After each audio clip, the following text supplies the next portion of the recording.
bana King, bana Dar es Salaam, bana Poto, bana Mokil Mobimba, Site FM Moko, Afrique Info avec Frank Stemai, Yandankala, Twende.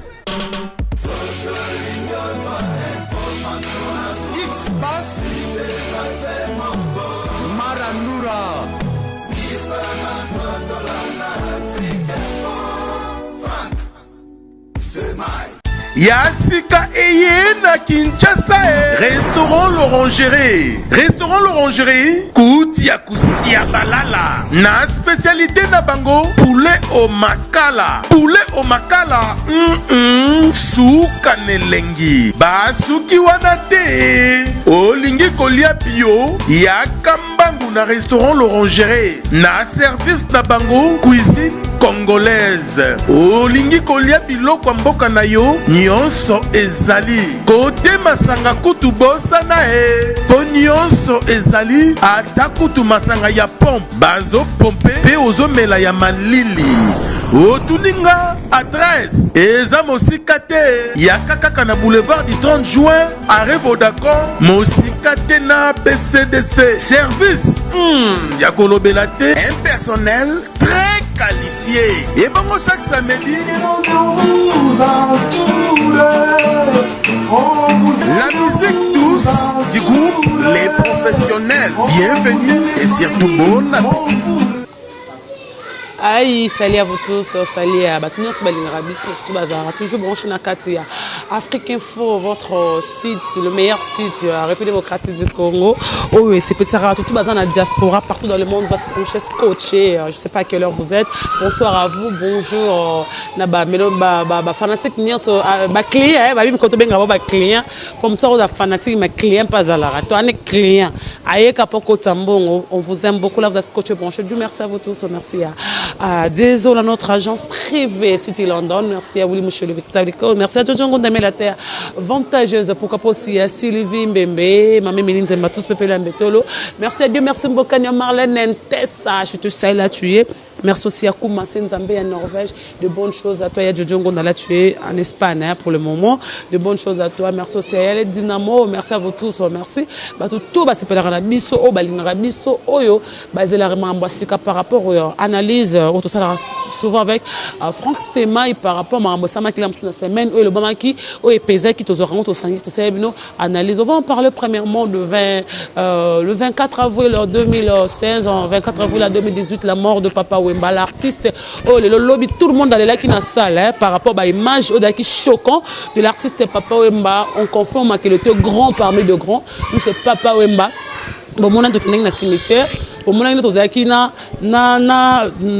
famille naïe. On va en parler sur ça. Est-ce que Papa Wemba américain qui m'a comme oyo, ça m'a qui dans le cimetière parce que moi j'étais là. Tout ça qui va dans le cimetière par rapport il y a 2 ans il y a Papa Wemba. Dans le cimetière, il y a une nécropole, est-ce qu'il y a Bakunda Moli Monaye, est-ce qu'il y a Bomba, il y a Koum, il y a un peine, il y a Bisso Batete là, chef coutumier de Bisso, mais il était aussi roi de rumba congolaise, Papa Wemba. Je suis avec Franck, on va en parler par rapport. Tu vois, on a aussi maintenant, il y a des ans dans le cimetière, Popo il a parlé de mandat chante par rapport à Misia Moussous, est-ce qu'ils vont bien dans le cimetière, au Bongo. Ils étaient obligés de bonjour Frank Stemai. Bonjour l'américaine perdue au Congo, Gloria Olangi. Merci pour l'occasion de cette analyse. Et bandons sur en Afrique Info. Merci Nabango. On a bien un fanatique ni ba client, on a bien un internaute ou ba compatriote nabiso ba lingabiso parce que au bout on va fanatique, on a mon moi qui l'autre. Biso ba journaliste on va fanatique fanatisme ramine ba musicien, ba artiste comédien, ba fan, ba joueur, footballeur. Biso ba journaliste comme ba fanatique et bébara. Biso ba internaute, ba téléspectateur, ba auditeur, ba lecteur. Na presse, biso fo bon. C'est comme un fanatisme et baby. Okay. On appelle ça pour la soutien à Bango à travers le monde. Basé belé parce que Gloria Olangi qui depuis le bandit monde Sano notre aussi désenté. Mais avoir plus de 25 000 abonnés, ça prouve que confiance à Bandegoza. Maintenant pasteur Aouti Angola. Azobe teranga li solo ya émission sana Félix Wazé quoi talango depuis Angola. Donc ça prouve qu'il vraiment apporter à biso à cœur. et pour nanga na zonga bango ascenseur to eloko pesa bango te to pesa bango kaka ba merci et puis tu répondre na ba suggestion ba remarque na bango to améliorer musala pour grâce na bango to vivre. Grâce à mon vivre, on a déjà introduction par rapport il y a 2 ans, il y a l'artiste Papa Wemba. Oh yo, tout ça qui est cimetière en nécropole, moi j'étais là, na caméra nangai, mon a à propos il y a des conabiso artiste manda chantant que yo tout ça analyse par rapport on est badur il y a manda scout bakou fama il y a donc betara ba mindu qui lui a zaoze la jibaya wera ya par rapport ba bengama ba pipe ça Papa Wemba. Bon Manda chante comme plus bon parleur que bon artiste, musicien. Dans d'autres mots, c'est pena Manda na ba émission. Ce que Zolo Bana te aura goût. Ah Manda Zolo po, il dit souvent la vérité. Quelque chose qui n'est pas aussi mauvais. Mais il faut te belo au moko azala trop dur na ba collègue na été. Omoni monde de musique, c'est un monde de moko très compliqué, très difficile. Et puis Marambozaramo est belé, je pense. Il y a un moment d'achat à Wengemen, il y a un moment qui fonctionne. Mais ça fait depuis un beau bout de temps, comme trop dur envers JB Nawera. Quelque chose qui n'est pas bien, à risquer de traiter des jaloux, à risquer de traiter des gris, parce que JB Nawera, Papa Wemba, dès son vivant, et puis tant il y a le bon mobile dans le cimetière, mais n'a pas quoi faire 19h, j'y vais tourner dans ma couloir Madiankoko. Il y a qui comme ma couloir, justement 2 ans après, tu retournes la Papa Wemba. Parce que moi à Ponagi Teke, alors nous couffe dans le cimetière. Je mourrais sur scène. Donc, il y a 6 cas bisengo, il y a 6 cas musique. Tant il y a en Côte d'Ivoire vers 5h. Il y avait des gens comme la Massanga, et notre papa était parti comme ça. Donc 2 ans après, tu continues à la kakate. Et comme moment où il faut célébrer notre icône, hein? Fleuve Congo Hotel, autour de la introduction, tout le monde avait versé des larmes. Pas m'battre parce que tu as une grandeur à papater. Mais une image d'investigation. On a biso à Elvis à Didier Ma à Salagi par rapport à documentaire il y a 1h20 voilà et des biso tu comprendre ba facette monsieur artiste tu comprendre ba horizon au papa ma musique en boka na biso au moins surtout on a monaki ba image na ya ba États-Unis tant a bimisa quel album na ye mon Dieu. Le titre m'échappe encore. Voilà.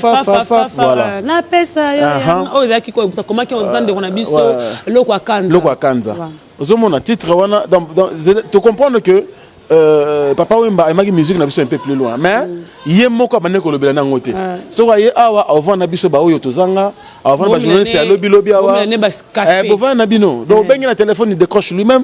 Ngana ebiki je crois 2 semaines avant que le Côte d'Ivoire abeta tout le monde à Matadi na benga pour na émission ayambi ma je suis sous la douche rappelle-moi après déjà mon na douche moi un téléphone c'est la simplicité et tala lelo après lui on a été comprendre et si quand na kumbara musique na biso nous devons être fiers. Alors par rapport à ta question Manda chante avec un peu ko chama ina vinu na kombo ya JB Nawera azo risquer ba benga aigri ou jaloux parce que ça ne fait pas du bien au tenir baninga rigueur pendant que l'artiste à Congo va débélé a pas que JB ou pas que le kunate. Je crois que vous allez Adolphe il était pas là il y avait pas Kofi il y avait Marcus il y a bengi ba pire petit avait beaucoup bazalaki bazali ba continuer à porter haut le drapeau et les noms de il y a grand prêtre Ekumani Ligno Kwatembe Nkuru ya Petit aussi donc voilà tout ce que marabilo koana Papa Wemba était vivant, alingaki ni mamba au Kabonate. Aneko sangisa, aneko pesa ba conseil. Après sa mort, tout mec un peu ko tika reposer en peine de Tolobara. Na marambo lo maralo na simanaye, je crois qu'il t'a aidé à se reposer en paix. Tout tika mémoire naye ou âme naye et se reposer en paix et puis ça la biso bien quoi. Manda chante, c'est vrai, azam moto na vérité, mais azo comme on a moins rigueur mingi par rapport à ces deux noms, JB Wera.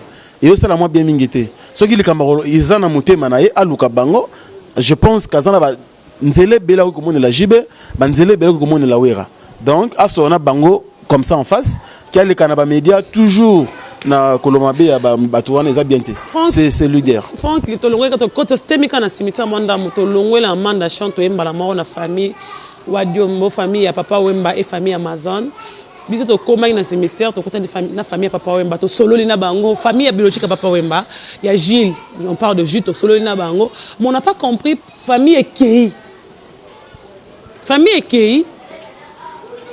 et tiki biso na Amazon et des enfants de papa Wemba famille ebeke ça matanga na limité je pense que l'image est là il y a papa Gilles Joléa ou papa Lekinanga il avait interviewé na interview moto sala kinaye ba que ça matanga na limité mais biso na maman Amazon toye na couloir mais le maman aloba ki nzire za très capillaire abi matanga ko sala malisu te to le le souté des élèves mais yo moko aloba ki matanga tikalara et si la rambango pas ba tikalara pas ba famille ba ko nango et le belé famille kendaki o ba tikala kinde famille ke papa ba pa ba tikala kinde papa. Non, pas du tout. Olangi moni na mambo papa on fait ça l'attention mingia. Il était tellement grand, mon temps au mambo le 24. Ba matanga ezaki un peu partout à travers le monde. Donc ceux qui peuvent Amazon le bien famille to keneka to vananda ko to sala ezapé ki to mingete. Je crois ba monter ka stratégie ba kabwana famille qui ndepé ko kena bande ko mususu o bazala ki proche na papa Wemba, ye mama Amazon na Bino Press Boulandi na Kouloa Madianko que c'est un festival tilelo ils ont continué comme ça les mains donc c'est normal tout on polémiquer sur yangote ça ne sert à rien parce que en tout cas des mamans Amazon na sepela qui na courage na ya lobby na ye kolelote mais na ye kaka kota la yopo 2 ans après on continue kolelate et je crois aza personne na doit kolelate parce que papa asali oye fala sala atiki bana nenge fala tika bango atiki moi si na maman Amazon toujours honoré jusqu'à la preuve du contraire donc on continue kolela pourquoi. Et comme étant aussi, quand on célébrer chaque année, le 24, je crois, on aura Bazaka Babasoué, Venangaï, Henri Noël Mboutafo, qui a Bazakuna na Côte d'Ivoire, toujours na Papa Wemba. Donc, c'est un grand homme. Le 24, comme date, Moko vraiment, à ne pas oublier, à ne plus oublier. Donc, Tsikali est vraiment, comment? Noté na ba carnet na biso que chaque le 24 et à chaque année le 24 à chaque année le 24 avril bien sûr et à chaque année il faut penser à la date on a pour célébrer le grand nom de Kourouyaka. Mais qu'on pensait mais jusqu'aujourd'hui papa il n'y a pas de mausolée comme t'es promis azaka boy couleur à part mausolée zaté mais on parle que c'est un grand wana maramba l'état glo la linga nga ngote l'état na biso prometari ça la raté donc tozela lokola papa André Kimbuta gouverneur il m'a besoin charge wana ba kosala ba kosala biso à notre niveau tout ça là auto ça capable la kosala ça veut dire que te rendre hommage mérité na papa Wemba chaque le 24 avril il faut tozala toujours na esprit wana ndenge tout monaki lobby avec le 25 mais to kutana ki biso nyonso ba artiste musicien nyonso ba journaliste a na Fleuve Congo Hotel toujours na honneur à papa Wemba.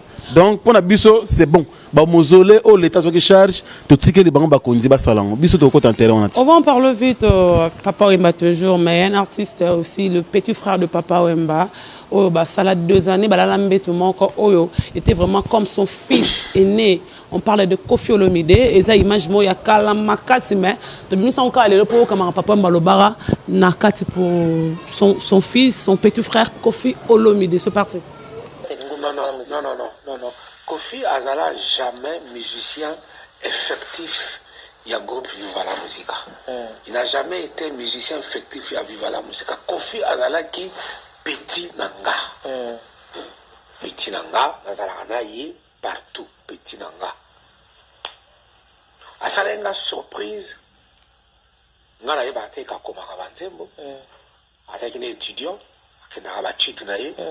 On a toujours encouragé ma classe tant accueilli na Suisse na moni au retour il y a moninga mon kasi na Suisse a yelinga courrier outi na Suisse na Genève agbepa muto atindelinga courrier yango na fungoli na kati na kutani na bound cassette audio na écriture na yoki wo ye mutu abani koloba le bino voilà viens ngai na boye petit na yo c'est une surprise donc or que akomagani banzembo Donc effectivement, bon, yé et Azaye ko yé a tepo à côté de Viva la musique. Mais non, mais il a collaboré pleinement et entièrement dans Viva la musique. Dans concert, il venait, il chantait comme tout le monde. Il venait dans la répétition comme tout le monde, mais na état na yé Azalaki encore étudiant. Okay. Première fois où il y a Simbaki micro pour Ayemba Ngamuna Matsaye na scène à Bruxelles le 24 décembre 1977. Tango wana kondo mama Mobutu auti kokufa. Ezalaki avant bo banda concert, il faut boye manano nzembo ya kondo mama Mobutu. Alors, moi me trouvant à Bruxelles, hier Azalaki na Genève. Tant ayoki kingana hier na Bruxelles, il a fait de son mieux à y à landinga na Bruxelles.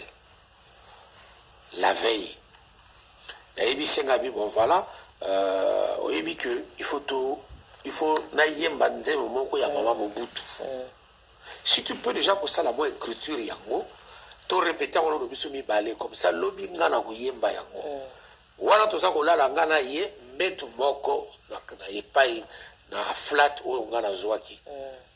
Kominzembo la guitare to yebi biso mi balé na bi bon nzemo na ko yemba ngonga yi moko te to yemba ngo biso mi balé. Le 24 décembre na Kumbié to kena concert petit nangate. Na Kumbié avant concert. Na podium. Na matière na podium première fois de sa vie. Asimba micro à Yemba. En public. En public. To yemi nzembo ane sili, petit nanga, ke avandi pe, azila, ke vienne aye. Après, c'est quoi maintenant qu'on peut s'amener au manzembo, ne maman comme bani, mais ça tout. Si, azaki na kaye na ye mo bimba ya banzembo, il écrivait des chansons pour moi. Azo koma banzembo pona nga, azo koma banzembo pona yete. Azo koma banzembo pona nga, pona qui vient na ye. Ok. Et à me regardant faire, bon, il a pris du goût. Et nanga, sans mâcher mes mots, bon, non, on a le barat toujours pour naïe, on a le barat que bravo l'artiste. Parce que, à quel alikamuna tina souka. Ok. À quel alikamuna tina souka. Avant, bon, peut-être il chantait, mais il ne chantait pas comme il le fait aujourd'hui. Les lopas comme il yemba, batou comme il yonka, les kamuna zako yemba, et tout. Tout ça, c'est que vraiment, il a forgé dans son art. Ok. Voilà, c'était là Papa Wemba. Il parle de Koffi Olomide, comment Azoa Koffi Olomide. Franck, je pense qu'il y a un autre qui est les marrons. Papa Wemba parlait avec son cœur de Koffi Olomide, comment il a connu Koffi Olomide. La première fois, il a Koffi Olomide. Koffi faisait des chansons pour lui-même. C'était pour Papa Wemba, c'était pas pour Koffi, c'était pour Papa Wemba. Par rapport à l'émission, quoi dire, quoi Papa m'a expliqué par rapport à Koffi Olomide. Avant le 24 Koka, tout ça là que Monsieur Mogo, quand a la motivation, est né dans Nati Lokole, na est né na Bisso, Jalou Nenza Diop, par rapport à Maramboyo entre Koffi Olomide et Papa Wemba. Vous savez, quand on a documentaire on a Bisso Elvis à Didier Massali, maman Masson lobby, maloba ya papa lobaka. Que ceux qui n'a koufi batumi balé bayate. Koffi Olomide na verkis ki amongana. Mais après liwa maman Mazon a lobby na okende ngamo ko senga verkis pardon. Donc tu sais mutuna kandana singana na bona vivant, je peux aussi avoir des problèmes. Na rose appelle na ba différence na batu. Na peut kozala na ba accrochage na bande ko na mususu TV na Willy Caps Kinkela. Encore beta pe petinelo o mobo na CP na ngote na kei. Tamsu na Ismaël Caps ça soli mabe maele. Lobi na dae. Maela otika ni kamona motema na ye. Mais après connaissant la relation que j'entretenais avec mon grand frère Willy Caps Kinkela, yemo maele mais à retravailler esprit na lobake bon, je n'ai pas stéma ça que Caps pisino dae ndeni tout ça ndeni. Ozomona akozo garder kanda na motema te. C'est pour dire quoi? Kanda papa mbalo de son vivant etika te wakanda to kabolango biso to tika nango contre bandeko yo bazana problème na Papa Wemba. Ce n'est pas important parce que au-delà marambo ya kanda abimisaki, il y a aussi des images telles que Chesikoyo et Papa Wemba zo la bolamu ya Koffi Olomide. Biso to rondi ma charge onate mokupo obiko za le kambuna gloria olangi le tinga to na problème, c'est que biso mbato na charge. Yo na charge moko ya ngai sur yo, ngape na charge moko ya yo sur nga. Kanda bon, raison pour laquelle avant même moi la Bible bien avant de venir me prier, commencez d'abord parce que nous avons à travers nos prochains. Aimez-vous les uns les autres. Si vous papa Wemba paix à son âme ou attiré biso, n'engagez biso ba fanatique, ba petit naïe, ba ndeko tout ce qu'on a mis mana biso. J'encourage le démarche des papas et des mamans Amazon en continuant la démarche vraiment que ça allait bien. Parce que ce n'est pas important. Je souhaiterais que Kofi Olomide clôturer même festival. Bon, dans le banc on a une émission tout ça qui a un téléphone. Un téléphone que non en tout cas biso ndeko na moko na France benga bi Frank Stemai quand na talika vidéo na continue na chambre no ba whisky. Do chenga suka na mesha kofite na papa Wemba. À côté na chambre mikangila no ba sky donc abenga ta ba 15 minutes. Na comprenez kana kanda. N'a pas 8 ans, il y a qui sa morale, na malembe. Tu te que c'est comprendre. Nathalie c'est que Kofi Olomide, Moutali Boy Simbisa micro c'est Papa Wemba. Amna ça 77. Papa Wemba na vidéo totalinga na yona batu ba na biso. Alobi que Kofi Olomide écrivait des chansons que pour moi. Il écrivait des chansons pour moi. Azoko banzemo pona nga, azoko banzemo pona yete. Donc en fait c'est là comme un comme la kaka Papa Wemba. Même pas pour Nayemoro Kofi. Il écrivait des chansons que pour moi. Il avait tout un cahier comme ça. Kofi avant à Genève, Papa Wemba à Bruxelles. Alors, bah image à Boye, ça nous prouve l'attachement, l'amour que les deux hommes avaient. Un peu papa confirmé que tu as la mbête moko. Yo ola mbête mona beaucoup le yonan. Et Kourou ya Kumani, grand prêtre. Mandima, pour faire nana confirmer. C'est pour dire quoi? Je veux finir pour dire que Toti Kabilo Koana. Hein? Quand ya Kofi na papa n'a plus envie. Puis à son âme, azana bananaye, azana bandekonaye, azana moisi azana vivante. Oyo peta mususu, Kofi pas amutu. Na maramboka oyo leki. Oyo je pense à ça te yami paye parce qu'il a pris aussi de l'âge. Je me rappelle le jour papa Mbakufa qui Kofi Olomide. À l'école chez Mamie là, si mamie, si tu passes devant la caméra, biboye ba Valère à moto à Koufité, c'est Papa Wemba. C'est pour dire quoi? Biso Kangamara, mon même mission tout ça là oyo. Bon, trop quatre, mon sorte diffusant. Bah la carte à côté moto trébiché. Donc moi 2 secondes mon boy, bolobi français mabé ou bien bo chrétien mutumo par exemple par erreur, ba katika côté wana yango était dans le monde entier. C'est ça nous les Congolais. Oya malamu nous donc ça dit que ceux qui a 1 heure. Mais 5 minutes, moi, je vais tu as 5 minutes. 55 minutes restantes, tu bois qui pour les malam. C'est ça le mal chez nous. Si ça dépend que de moi, en tout cas, je ne pense pas. Papa Mbarola Mkasuta a limbisa Kofi. Je ne pense plus. Donc, Aola Mkasute. Alors, Biso très vivant. Parce que Papa Mbarola le 24, il était avec Verkus le 14 avril. Moi, je me rappelle, j'étais là. Papa Mbarola Verkus. C'est que avant Koufa, Papa Mbarola en répétition le 14 avril. Il n'y a pas de problème. Voilà. Mais maman Amazon a bengana Verkus. Ayeba qui était là monsieur. Dans atala gila msabike. Tout ça. Tous ont asimate. Papa Mbarola était atika kibiso na le 24 avril na 5h 2016. Le temps en 2018. C'est OK liboso tous ont asimate. Lobby ba mususu ba olanda Papa Wemba. Biso nyonso to leka. Il est quand on réparer tant toi non non vivant. Mutozo kanga kanda contre Kofi est-ce que ça ngi mabe. To le kambo ou bien Kofi on contre le kambo na ye. Et ça entre bango ba artiste petit frère na grand frère, ba bana ki na bango, bon, et ça maman musique, il sait que no ba fanatique ba tombo ki Kofi ayaki pété.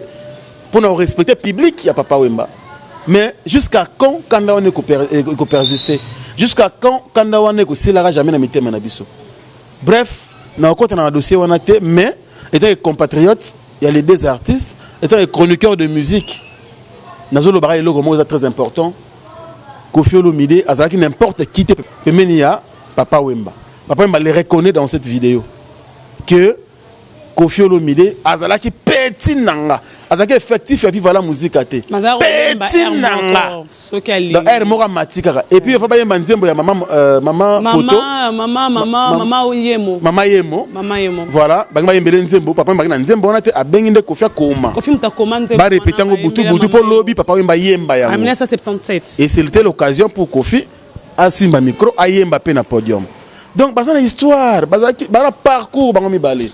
Kofi azan l'histoire ko bete la biso pour la papa tam mususu a se réserver dans nous pour climer dans nos mois boy mukolo o climer ko ça peser peut-être arobimisa la biso ba secret mususu to profiter tant qu'on fasse envie allo mara mususu abomba na motema climer comme na no bien ko ça biso plaisir climer comme bien hier moi j'étais avec Kofi les gens ils ont vu des images de Kofi Olomide à Loba qui na micro na biso voyez assister à conférence presse na soka ba tellement d'accord dérangé trop tant arrivé na rendez-vous na ambassade tant poser la question na Evera Mbabibi na rendez-vous na ambassade à Ghana si je me trompe pas ndenga Loba na biso mais documentaire tout que Lobi elle vit cette télé biso Kofi Olomide le mot bato mona très capital abiso qui comme akufa comme malamu oya tikalinda comme mabe ni ko lobaki quand papa ne plus là ngana komi mabe ko fa lobelo mo abongo mais par rapport il y a arrivée de Kofi Olomide parce que Kofi savait qu'il est venu là par rapport il y a histoire de Papa Wemba soka ya ki bon pour trace bien avec n'a pas invitation comme qui sur Papa Wemba il est venu c'est que on va casser déjà pas moko et azan a dans monter vers son frère son grand frère qui ne plus Papa Wemba mais Rosa sous na dans ndeni mutation invité et puis jusqu'à la biso temps on peut dire cela d'émission papa mamie il est là il était le premier artiste il y a eu la télévision pour nous représenter par condoléances de Papa Wemba na RTNC azaki invité des jours mais le papa Batika qui biso émission échanger qui conducteur il fallait l'artiste en hommage bien sûr il y a Papa Wemba et le tout premier c'était Kofi Olomide à ça là on a bolingo nae mais après il était villepondé c'est normal batwaki na kanda ça un truc pareil c'est normal mais après 2 ans qu'on Wilson limité aux alakaka il continue à garder l'amour qu'il portait pour son grand frère et Papa Wemba donc pour Nangai je pense que tout tourner pas Joanna dossier à Kofi Olomide Papa Wemba ils ont marambo et tout continuer le belango télé après 2 ans en tout cas c'est trop enfantin hein to tika Kofi à continuer à rendre que le grand frère naé après marambo sur l'équipe ça a ce plaisir makasi quoi le 25 avril 2018 Trace Kitoko Trace Dédé Congo, de Congo qui chassait Congo Brazzaville, nous étions là comme des invités. Il y avait M. Elvis Oyo, un jeune garçon a sali documentaire 1h20 de Papa Wemba Oyo Koleka. C'est dimanche.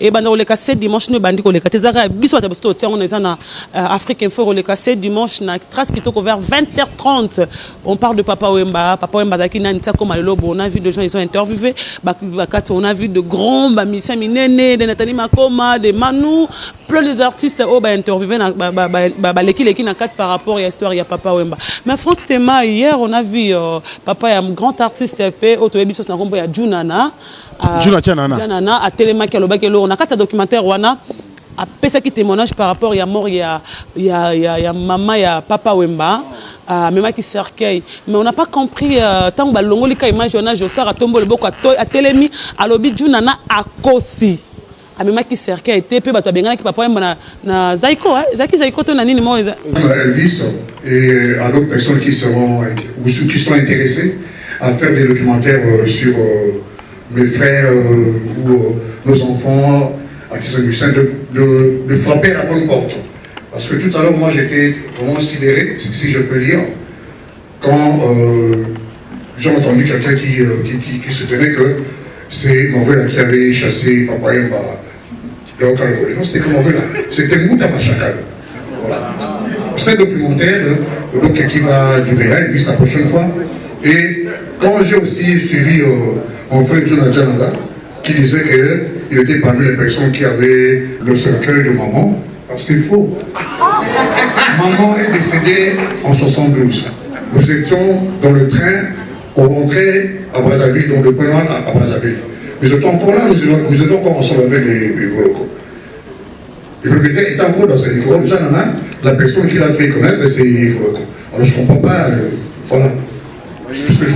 Zaiko eza kombo batanga ki wana te par rapport à ça c'est nyoka longo je sors c'est la première fois que ninga lobaka ngana bika alingara ne TVT est-ce que c'était obligé il était obligé de parler sans devant public à condamner moninga bake à kosi il était obligé parce que eza histoire oui Glorolang biso tozo à l'époque je crois ngatango maman Nyondo atika ki biso je n'avais même pas ce que na Ajnem na habité na habité sur na botamaki déjà tout ce qui n'a pas envie na habité donc tozoye ba mususu c'est par rapport à l'histoire ah oui oyo président Nyoka Longo asalaki alobi teke ve na ngai grand prêtre Juna Jana na pesi mbote akosema ko rectifier et puis aye ko souligner na suka ya intervention na ye que il faut que betarana bonne porte pour nous. Et c'est l'histoire, c'est le documentaire et que tu des années donc on a une erreur, c'est que bozo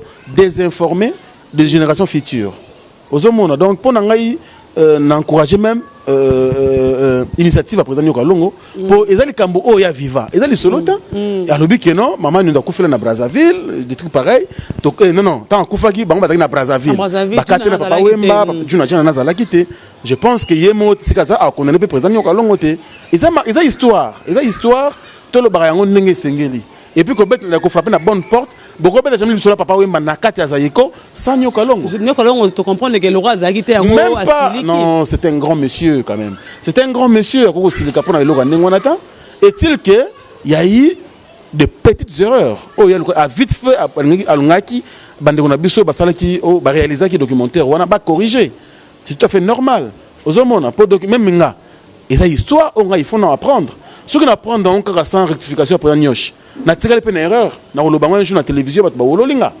c'est très très important et qu'on a fait un mikolo to après na histoire ya mboko na biso na mutu mo benga nga na pas je sera sika fande volokonda loba pour Evoloko était le meilleur ami de papa Wemba c'est pas bango nyoso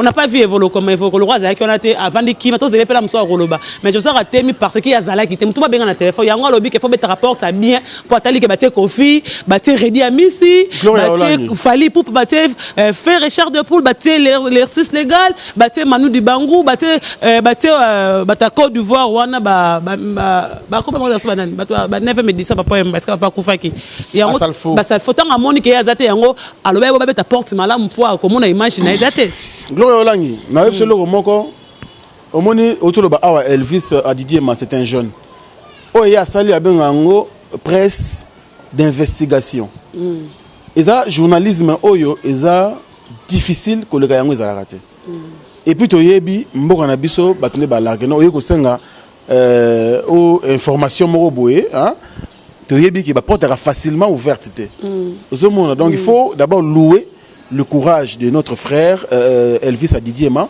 mais ils a œuvre humaine donc ils la jamais parfaite jamais alors jamais donc barrière ezali je pense y est européen de onanga Elvis avant de diffuser on a mangu sur le montage ba me rectifier côté wana c'est très important dans le bon tout à l'heure les documentaires même ben tout ça oh ekotika la ka pour toi sur YouTube ekotika la avis donc il faut ça marambu bien pour ba no ba royal lobby ba landa pe par exemple na biso et puis ba tomber na erreur té alors pour nangai président Nyokalongo j'encourage je crois dans une interview il y a un qui qui intervention dans la salle et ça là qui était pour condamner qui que ce soit mais ils ont rectification ils ont œuvre humaine documentaire wana ils ont ba mon erreur c'est tout à fait normal mais bon c'est normal mais kolobake pour bazuer na documentaire té on a fait Bombas hein.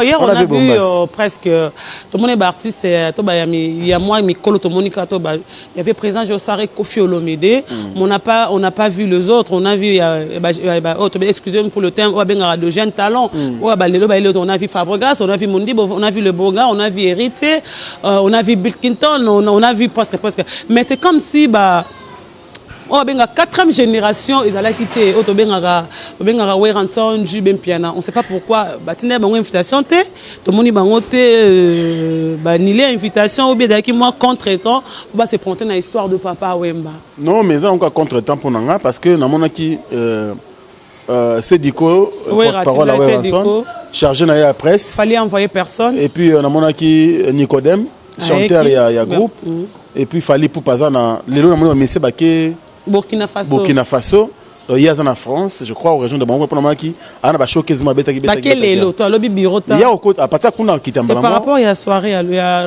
conférence non mais je ne sais pas mais André Mutune Moraza qui wana Mutune Moraza yo zakina ba on entrée wana Mutune Moraza qui ba to ke belanzo tout le monde tout le monde c'est Fabregas na qui était pour abimba na moi qui Bill Clinton na moi n'importe mususu mais tout le monde kazaki tout le monde qui manda tout le monde qui présent karma manda chante on n'a pas vu Wazé mais na zo qui manda na émission donc ça dit que on est micro tout le monde qui bango justement même ça les amours na Gloria est-il que bateau ba quitté batindaki bateau na bango c'est fait rigolo là les Congolais JB sera ya kala talo bageo ça les amono ngoma teke wana JB ben bon soki be fallait zangana mo ke fallait azawana mais soit tindaki mutu na ye moko olingo mo na pe nga to yebite pour bureau za munene ah tu ba bureau c'est ba bureau za munene bureau ya munene. Et voilà, entre parenthèses l'histoire de Trace Kitoko. Mais Trace Kitoko, bah musicien, ils ont moi idée. Parce que moi le artiste musicien na biso ngaka fo Zakaria golo ba bayoka. Hein, quand yande ko na ngai na monaki a bosaki une émission Brigade Sarbati. A comprendre que mal, au moins le cambo, au moins tous ba jeunes. Hein, il faut tous se soutenir. Est-ce qu'il est journaliste et pourtant il a dit que c'était pour son bien. Non mais dire que non mais attends Gloria. Si je dis que Brigade a longé wenge musique à maison mère, il a fallu se concentrer dans la œuvre naie, ce qui est bêti à cette promotion nango bien, né comme monter groupe. Fallait ça lango, azana succès faire ça lango, azana succès qui encore. Bande rebelle wa ça lango. Et ça façon que le mon mouvement est de charge. Je n'ai pas dit que ceux qui sont capables d'être au combat de l'orchestre. Non, je n'ai pas dit ça. Contexte, on a le qui peut-être rien à comprendre. Vous comprenez? Parce que bon, c'est mon frère, je l'aime beaucoup. Au moins, il y a habité, mais dans le contexte, c'est pas bien. Mais ceux qui c'est mon frère. Je crois que tu es en Côte d'Ivoire avant que tu aies la vidéo en Côte d'Ivoire, j'étais avec son frère, ne connaît la famille. Ah, asala ana bureau ne mon côté ya même ligne wana bateka ba téléphone. Gelor aleka. Surtout ne gelor aleka bien. To sori maramunaye. Mais ya yebité seulement que dans le baki œuvre, mon neti bang brigade aza bandi monde leadership sika. Hein? Cause leader est facilité. Alors tant où ça ba œuvre na yo, neti par exemple, nous a monté orchestre wana, a voyager nango azongi. Mais sur le plan communicationnel azana perte de vitesse bato bele ba maramba brigade penate mais asta la maramba bien azana ba œuvre no ya bien ayemba me banzemba be ba rumba kitoko mais côté communication azana mo faillite mais soka zakina no yemoko na œuvre ne liboso Gloire Olang boya Frank Stemai Matika Songo Freddy Akimbe bandeko mususu ba ye bengi batoni koko bandeko na biso ya Teva Kinshasa ba serna so mami lela bon œuvre na nga yango pour na sa promotion nango yesenga nini c'est comme ça tango ko beta et que le contrat si yebele en ce moment là au groupe d'accompagnement et fanjo asali est-ce que le m'a bon ils ont contexte c'est-à-dire mutumo ka sindile lien tana no moko nena partager ba lien tanga na tinda ki atala ngo bengi stone kan vita so na tali ngo le susu ndayo benga bi point franc asali bon mais non ba na nga mabete so le na peut-être accompagner contexte en le bela tinda ko pe message à bien sûr bien sûr c'est mon frère Brigade Sarbati. Je ne peux jamais biso titoza awa toza fier nanu dia ba fali pour pater baza ba produit ba vieux Zakari ba vieux Zakari ba vieux Joko Kabengele ba vieux ba Yves Kambala baza ba to ba sali travailler na ba wenge biso ko ba produit biso banana biso eza ba Fabregas Maestro ba héritier wata ba Brigade Sarbati ba déplique pomba bangonde ba ta génération biso justement siko biso bunda pour que génération simba pour le ba contrat so ko imbula moko na biso rozanga na katita ke lo la promotion c'est ça mon souci. Au moins, il fallait le robot, c'est normal. Baza fabriqué par Bazakari. Biso, ba déplique ne batuna biso. Na bango ba Brigade Sarbati qui comprennent pas mal. Alimbisanga, c'est un frère que j'aime beaucoup. N'a pas réagi quand on a ma bête à comprendre ma bête. C'est mon frère Brigade Sarbati Oyebi. Na le de cette émission n'a kati. Dirango Brigade, je pense que tu as tout compris ce que Franck a dit. L'artiste est de plus que c'est confirmé. Alors par rapport à Trace Kitoko, pardon Franck, le 18 mai, l'artiste Pomba Néance avec ses poulets, Baroza en Angola wana, c'est la première fois banda à Sala orchestre naé Abimali banda Yamboka avec ses poulets. Alors en Angola banda Londres tout ba Sele Manzombi, Badadi Panzu, je pense que Berité voit ma depuis bientôt nakati ya Angola mingi nakati ya Luanda. Voilà Franck. Par rapport à Trace Kitoko, nanga lo backer ba mise pas zongo sérieux. Pour tout le monde a bango to basala ba défilé, pas ba Tony Koko, et pas ba ya mami elle là. Ils allaient que non, clip là regarder la Trace. Et comment on dirait moi le moi c'est que Trace et Landi bango na Kisasa. basta la clip kaya bien ba respecter ba norme et puis ko finalité que ba moninga leki yo bengi régisseur on a trace chape yanga it longola on est umeli non muto asali yango aza congolais ti auti musique asoki antie soki nani auti loin vera matanga comme na et mailo tse soki extrait ya vera matanga comme na mais aza congolais ti donc tango ayeboye eza occasion moko ya ko saisir donc ba musicien bazwa ngo sérieux to tika ki kinoiserie na biso to zwango pena outil moko yé pour na côté la musique na biso un peu partout dans le monde quoi et puis je pense que vous allez bien pour déjà et l'autre monde qui lobby na lancement officiel na trasango ba idée ba toron bazanango ils ba idée moko génial je pense que même sur le plan événementiel ba ko idée ba artiste na biso pour ba conseil ba des obétaté même ba pays muso Afrique bango ba ko tambo na ba artiste na biso no tangi ba déplique pomba ba inosbi ba jeune leader ba tamakasi ba Fabro maestro hein Pasta Fabro donc appelez-moi Zégué ba Gogan ba metona Tembe deux fois donc au moins que trace kitoko goya ko baksa sous un plus pour la émergence de la musique à Congo mais nos artistes qui prennent cette chaîne ou encore cet organe de presse au sérieux pour que bango bah ça la programme je pense na bon bien hier on a raté ça na moni c'est Mobé garçon na pembe boy c'est un congolais aussi Mombi voilà Mombi excusez-moi Mombi oh le moi le bel kanga kabike la musique congolaise c'est international. C'est par rapport que lui aussi il est international, c'est un grand, les bandes d'Amboka, reconnaître un que c'est un sujet international par rapport il y a un plus il y a Trace Kitoko. Bien sûr. Voilà. Donc Trace Kitoko est bien. Pour mon Trace Africa, ils a bien mais ils a un avantage plus c'est ivoirien. Ivoirien, trop. Ils a plus un avantage na bango pour ils a pena mingi na fief na bango. Alors il est grand temps ce qu'on Trace Kitoko bisopé, to profiter, tout ça là œuvre ya bien. Ba clip a bien pour que tu reprendre le sous place nabiso pour toi na place nabiso wana mais toujours un peu bousculé par ba ivoirien grâce à ba trace Africa wana mais comme trace qui to goyé je pense tu aurais gagné ce que place nabiso qui premier tu aurais gagné mais toi qui déjà va continuer ba footballeur bientôt documentaire il y a Serge Ibaka et le moins musique est comme mélangé mais c'est comme ça ils a ba star congolaise aba star congolaise donc il est grand temps de profiter na bango na trace kitoko wana Gloria au moins ti muto alongwe kuna yo sala awa yo sapi showbiz hein aye pambate à comprendre que na mboka oyo sur le plan culturel tout a fort aye asala pe business na ye aye pambate donc biso to profiter bandeko oyo ya presse ba retravailler kuna et vous avez bien pour na bango et pour na biso nyonso oyo pota musumo elo pour glisser kuna leki voilà mais il y en a ça le franc qui a remarqué le monde des guerre froide des marques de musiciens ils avaient facilement na montagne misalo boka pesa moninga mboto on a vu hérité avec Fabregas Balekani on a vu Mondiba avec Fabregas Balekani ba guerre froide on a confirmé qu'il y a de neto barage bazanga ba rando vomé bien le binakata salwan pour Fabregas il a fait tout de il y a le kamangu pas qu'il n'a pas ça mutu mboto tena sekande akutani kana rambo da témisi bravo abi on parle de trop vieilli et alors on parle plus trop on vieillit alors le ben j'ai compris que ba garde d'esprit pour ça qui m'a même la caméra ils veulent t'interviewer maestro bimi non mais musique des églises attends na église à pasteur ba finga na ba TV ya ndule biso personne ndule ba yokane bango tundule ngi bebi na ngoti ndule faut la bon guerre d'esprit ya musique donc il faut bongo au monde biso il faut souffrir c'est-à-dire que le bazo na reportage ningi dans notre la cara na TV mission côté na gauche bongo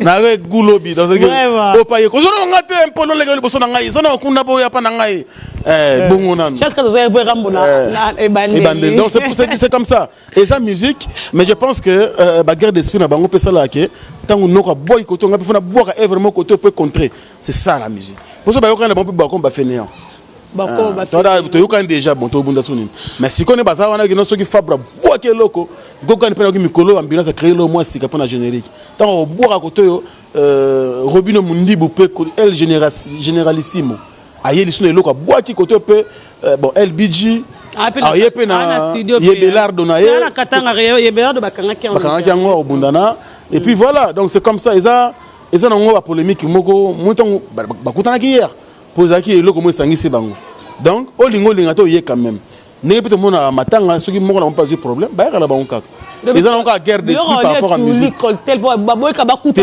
na sucré baboy ka bakutana ezandule partout na monde ya bongo biso ta muki na ba États-Unis pena la blaguité on a Côte d'Ivoire kuna je crois Arafat na Libordo.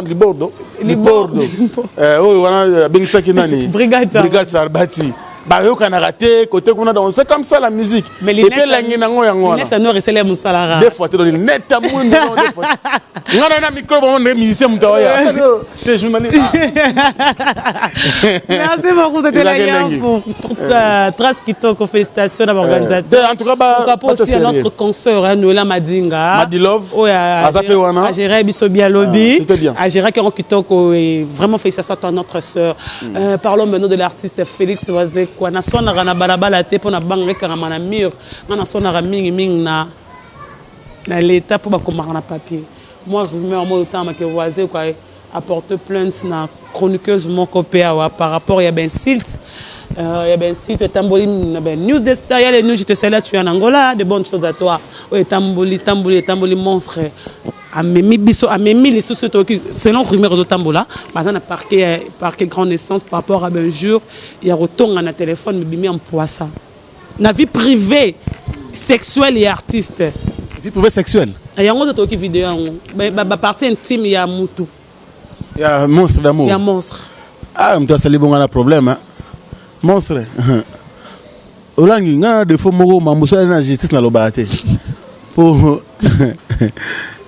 pas monstre le bail ça on a l'état musito wase kwa ça la ba jeté bon ça pour comment on a pas vu na Lubumbashi monstre azaka na Kenya oui vite ba coup de fil na zoa na kino la vidéo mbangu na hotel na tika machine na hotel na bisika taxi na bisika chauffeur na ngine baluka monstre d'amour donc ya samba mingi na parquet yango épargner nga pe na magambo par docteur mamna biso tina pesa fe na ngai lo boss na Finlande mbota trop grand prêtre ba net wana na linga boye net ba oyo ya bige ça nga bien et puis quand peut Johnny Mokonzi à Weston Kolo Weston toujours na Finlande grand merci également na Blaise Mbala na Suisse ndeko ya Ivala Del Mbala grand prêtre président na habité le loi faire nini toujours bien sauté et puis quand peut Timbo na rata Suisse Julie appelle à la suprême qui te retrouve depuis London et puis pourquoi pas grand prêtre héritier Motema à Cachemire na Katia Lyon et puis na boss on a pété Fabrice Nteka le boss américain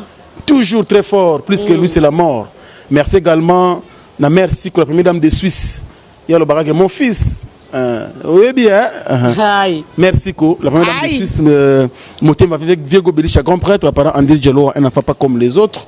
Et puis pourquoi pas na Alain Dinamo l'homme surprise agréable na pesi mbote na moi si ya pembe Blandine Land Motema Prince Makula donc kitoko tout sika boza bo gérer ka le salon kitoko depuis Belgique et ça biso bien pour Talara sans famille Mobulu la pesi mbote toujours na nenga idéologie kaka hein Gloire Holang limbisanga pour na le kit azonga avec force la jeune millionnaire na Londres vieux Gauthier mascotte sans oublier ya Willy Moucheni le code l'unique le seul ya Willy Moucheni merci pour nayo. Et puis, maman nous a Château Rouge, comme maman Loris la congolaise, maman Claudine Ekino, ma vient à Idego musique à Fula, ma grand pote tout, c'est-à-dire que Château Rouge mobimba wana, bambote il y a trop pour 100 bino mobulu. Et puis na robosa na té du jongo na email était avantageuse mon vieux qui toko trop depuis azana Espagne. Na Espagne, vient à Pesio Mbote et puis vient à Willy Caps Kinkela, il y a li passe à Roger Kinkani. Et pourquoi pas aussi, je pense bien sûr, on a Bassero Bayambarabiso, ah oui, bita, Karine Boukson et Boukassa, pourquoi pas na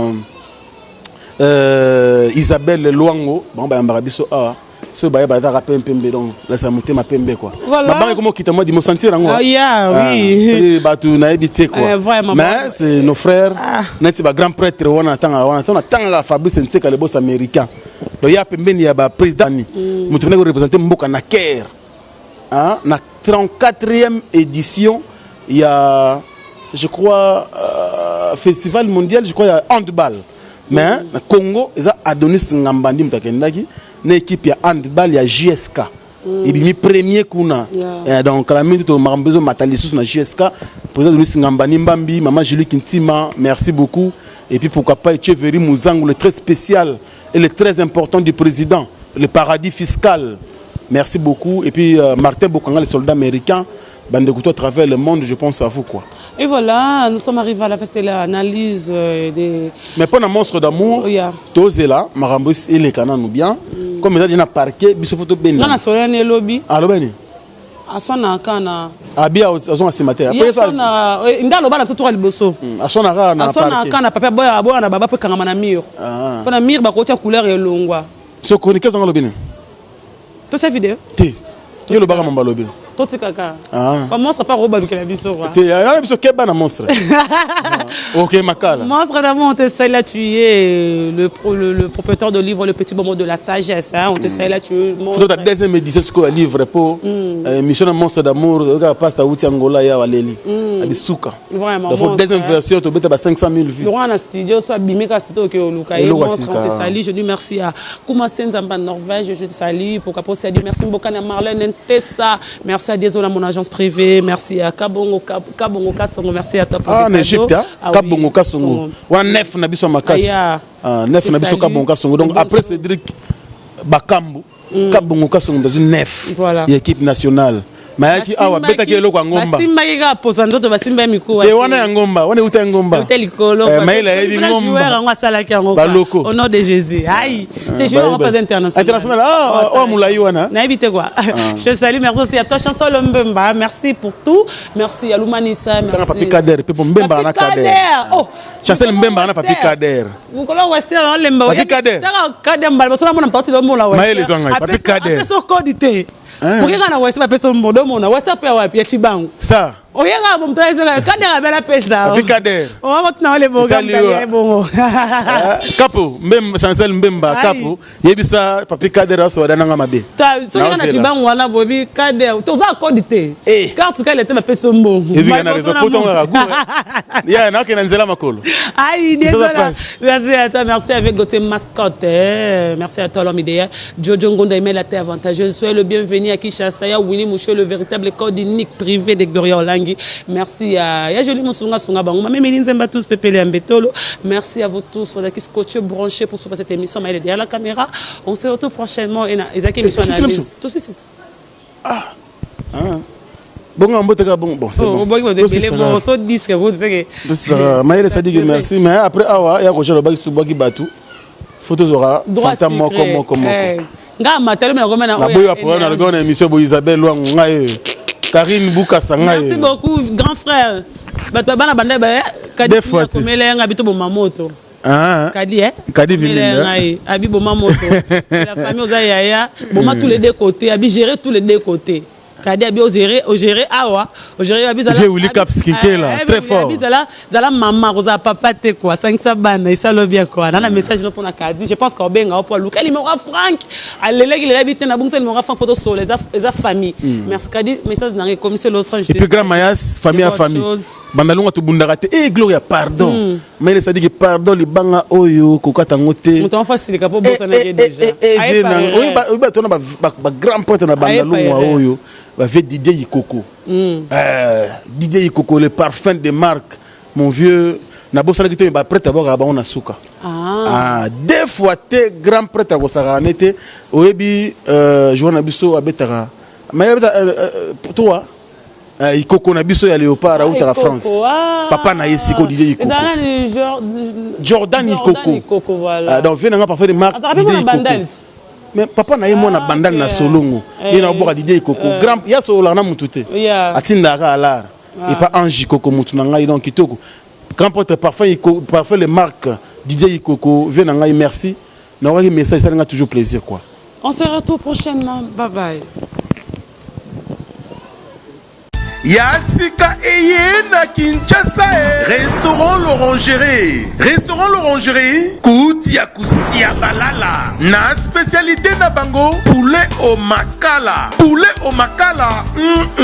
suka nelengi basuki wana te olingi kolia bio ya kambangu na Restaurant l'Orangerie na service na bango cuisine congolaise olingi kolia biloko mboka na yo nyonso ezali kote masanga kutu bosana po nyonso ezali ata kutu masanga ya pompe bazo pompe pe ozomela ya malili otuninga adresse eza mosika te yaka kaka na boulevard du 30 juin arrêt Vodacom mosika te na BCDC service ya kolobela te un personnel très qualifié et bango chaque samedi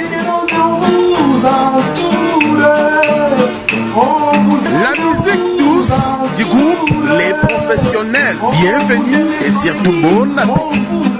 Bana King, Bana Dar es Salaam, Bana Poto, Bana Mokil Mobimba, Site FM Moko, Afrique Info avec Franck Semaï, Yandankala, Twende.